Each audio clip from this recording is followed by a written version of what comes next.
Imagine that you wake up on an ordinary day. Your alarm goes off, you brush your teeth, have breakfast, and head to work. You interact with people, make decisions, and feel emotions. But what if I told you that much of what you call conscious life is nothing more than a set of automatic reactions? That your thoughts, desires, and even your beliefs may be the result of invisible conditioning shaping your existence without your awareness?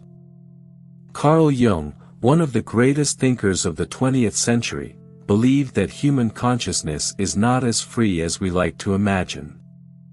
He claimed that much of our actions and thoughts are directed by the unconscious, a vast territory of the psyche where forces operate beyond our control. But if we are not in total control of our own lives, who or what is? To understand this, let's look at a real case. In 1973, Philip Zimbardo's experiment, known as the Stanford Prison Experiment, revealed something frightening. When placed in specific roles, guards and prisoners, ordinary individuals quickly adopted extreme behaviors, unaware that they were being dominated by the expectations of their environment. People who considered themselves peaceful became authoritarian and cruel, others became submissive and apathetic. This experiment demonstrated how external and unconscious factors can influence our attitudes without our awareness. But this invisible manipulation doesn't only happen in extreme situations. Every day, we are influenced by our culture, family, media, and social networks.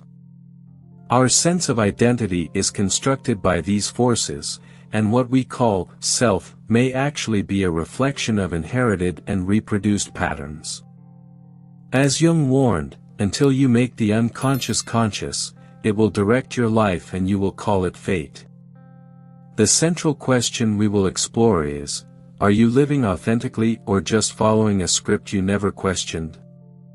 The answer may be more uncomfortable than you imagine. If the consciousness we believe we possess is, in fact, shaped by forces we do not perceive, then who are we really? This question, as old as philosophy, finds a disturbing answer in Carl Jung's depth psychology. For him, we are not just rational individuals, but manifestations of a much larger unconscious, expressed through archetypes and collective patterns. Jung believed that our psyche is structured in different layers. The part we call self, our conscious identity, is just the surface.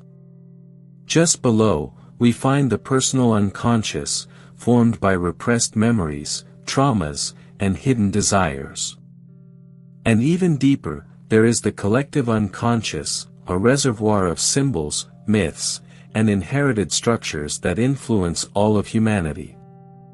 To understand how these levels condition us, we can think of the archetype. Imagine a child growing up in a culture where the idea of success is associated with wealth and status. Unbeknownst to them, they absorb this belief as a universal fact. When they grow up, they may spend their life pursuing money, believing they are doing so of their own free will, when in reality, they are merely reproducing a pre-established pattern. The same happens with gender, love, morality, and even spirituality archetypes. Freud, a contemporary of Jung, viewed this process differently. For him, our behaviors are primarily guided by repressed impulses and unconscious desires. Jung, on the other hand, believed that, in addition to these instinctual forces, we are also shaped by ancestral narratives that repeat throughout human history. He noticed that myths from different civilizations essentially told the same stories: the hero's struggle against shadows, the search for self-knowledge, rebirth after a fall. These myths are not just in ancient books, they live within us, dictating how we interpret the world. But can we perceive this invisible game of influences?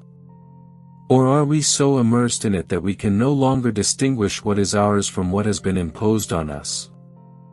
The key to this answer lies in individuation, the process Jung defined as the journey to become what one truly is, freeing oneself from the weight of conditioning and bringing to light the hidden aspects of the psyche. If we believe we are unique and independent individuals, why do we repeat the same mistakes throughout history? Why do entire societies fall into cyclical patterns of war, oppression, and revolution?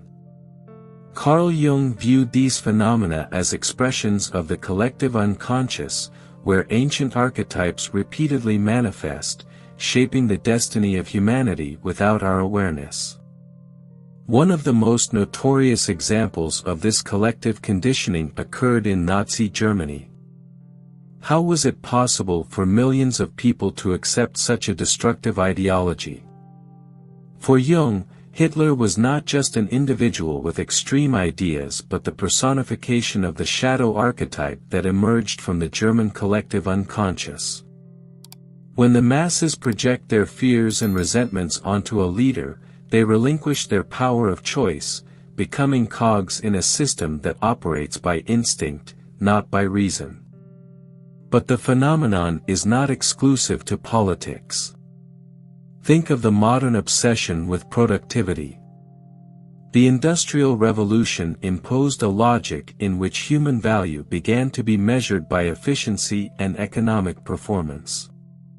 Since then, we have been conditioned to believe that being constantly busy is synonymous with success.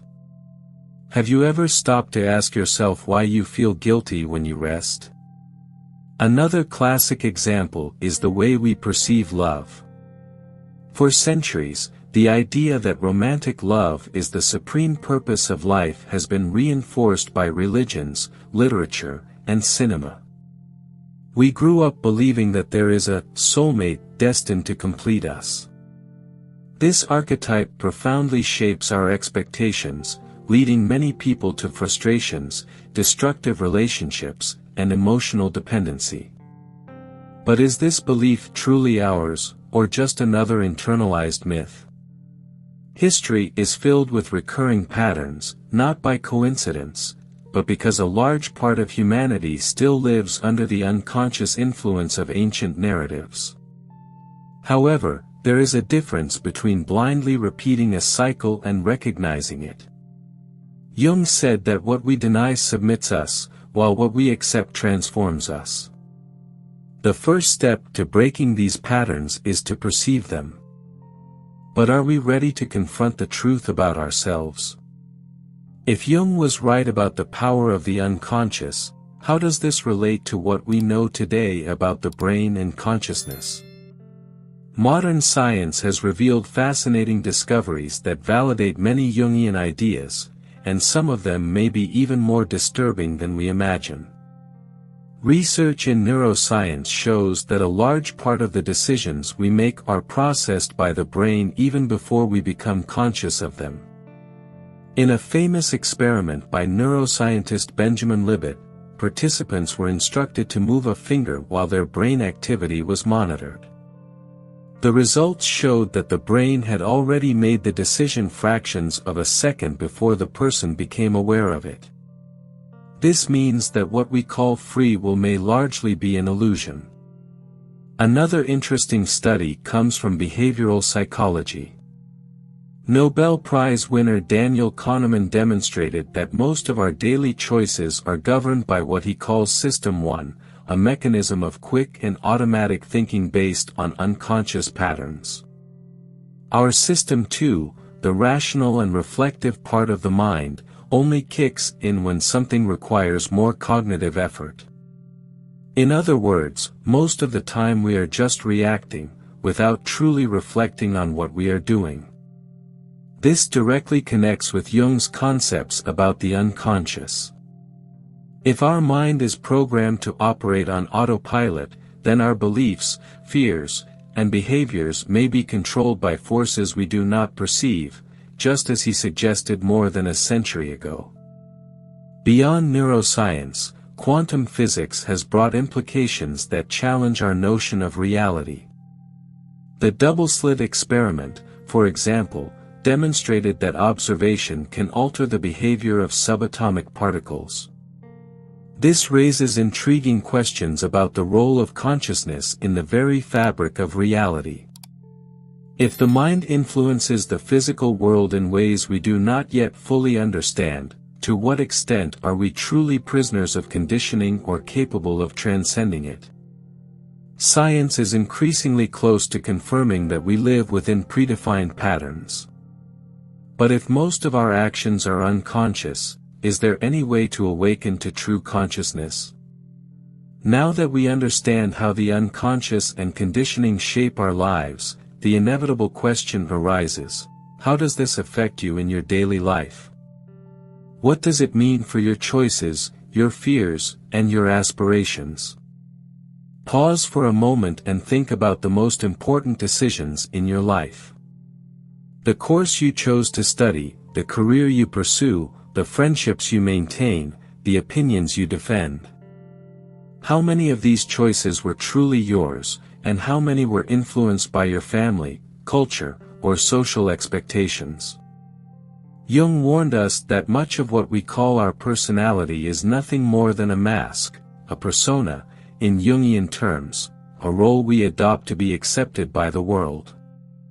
Many people spend decades playing this character without ever asking themselves who they are beyond it. This explains, for example, why so many people experience existential crises when reaching significant life milestones. When someone retires after years dedicating their identity to work, they may feel lost. When a marriage ends, many feel as if they have lost their very reason for existing. Why? Because they had defined themselves solely by these roles, without ever delving into the true self that exists behind them. The same happens on a more subtle level, in our automatic reactions to daily situations. Have you noticed how you repeat certain patterns in relationships? How you tend to avoid certain challenges even knowing you could overcome them? How certain emotions seem to arise without logical explanation? This happens because much of our behavior is governed by the shadow, the repressed side of the psyche that Jung described as the sum of everything we do not accept in ourselves. But there is good news: if the unconscious governs our life without our awareness, we can also learn to recognize and integrate it. The first step is self-observation. Paying attention to automatic thoughts, to feelings we try to avoid, to patterns that repeat. The second step is questioning: is this belief really mine? Does this fear make sense, or was it conditioned in me? True consciousness begins when we dare to look within. But are we ready for what we will find there? If much of what we believe to be our identity is shaped by invisible forces, is there a way to escape this cycle? According to Jung, yes, but this path is not comfortable. True consciousness can only be achieved through individuation, a profound process of self-knowledge and integration of the unconscious. The problem is that most people flee from this internal confrontation. We live in a society that values quick certainties, constant entertainment, and distractions that avoid any deep reflection. Social media, sensationalist news, incessant stimuli, all this keeps the mind busy but empty of meaning. How much time do you really spend with yourself, without external interference? Jung said that the path to individuation begins with recognizing the shadow, that repressed side of the psyche that contains everything we deny about ourselves. It can be a childhood fear, a desire we avoid admitting, or anger disguised as conformity. Often, the traits we criticize most in others are reflections of our own projected shadow. This explains why some people enter cycles of self-sabotage. If someone grew up hearing they would never be successful, they may unconsciously seek situations that confirm that belief. If another person learned that love means suffering, they may repeat toxic relationships without realizing the pattern. These are the unconscious conditionings that govern our lives without our awareness. Breaking away from these patterns requires courage. It means questioning truths that seem absolute, confronting uncomfortable emotions, and letting go of the illusion of control that superficial identity offers us. Essentially, it means dying to who we thought we were and being reborn to who we truly are. Individuation is not a final destination but a continuous process. And, paradoxically, the more conscious we become, the more we realize how much there is still to discover. However, this journey brings something that no illusion can offer: real freedom. The question that remains is, are you willing to take that step, or would you prefer to continue living under conditionings you didn't even know existed? As we progress in the individuation process, something curious happens. We begin to realize that what we thought was our essence was actually a reflection of external expectations. Who are we beyond our social masks? Beyond the roles we were given? Jung asserted that within each of us exists a self, the totality of the psyche, a deep and authentic core that goes beyond the illusions of the ego. However, accessing the self requires traversing dark territories, facing the shadow, recognizing the archetypes that influence us, and breaking free from conditionings that seemed like absolute truths. Stories of great personal transformations often follow this script. Think of the ancient myths. The hero leaves their homeland, faces trials, gets lost in chaos, and ultimately returns with a new understanding of themselves. This is the archetype of the hero's journey, which Joseph Campbell described so well and resonates in the structure of many stories, from the Odyssey to modern films. What few realize is that this journey doesn't happen only in fiction, it is present in every human being who dares to question themselves. Those who awaken to this reality begin to experience something strange, a feeling of detachment from everyday illusions. What once seemed essential, the incessant quest for validation, anxiety about the future, the need to fit in, loses its power. In its place, a new kind of consciousness emerges, a deeper perception of life. But this awakening does not come without challenges. Many who start this process face existential crises. If my identity was based on conditionings, then who am I really? How can I live authentically in a world that encourages superficiality? These questions can be uncomfortable, but they are essential. Jung said that, no one becomes enlightened by imagining figures of light, but by making the darkness conscious. This means that it is not enough to seek superficial or positive answers. True self-knowledge requires facing what we have avoided our entire lives. And then the final question arises, are we prepared to see beyond the illusions? We have reached the crucial moment of reflection. What does it truly mean to be aware of one's own life? If much of our actions are reflections of inherited conditionings and archetypes, is there any way to escape this cycle and live authentically? Jung's answer was never simple, because awakening is not a one-time event, it is a continuous process. Individuation does not mean reaching a fixed state of enlightenment, but rather becoming increasingly aware of who we really are, moment by moment. This requires self-observation, questioning, and above all, the courage to step out of our comfort zone. Think of how many times you felt like you were just reacting to life instead of living it fully. How many choices did you make because they were expected of you, and not because you truly desired them? How many fears did you carry without ever questioning whether they were truly yours? How many desires were planted in your mind by others and did not originate from your essence? Being awake means learning to differentiate what comes from outside and what comes from within.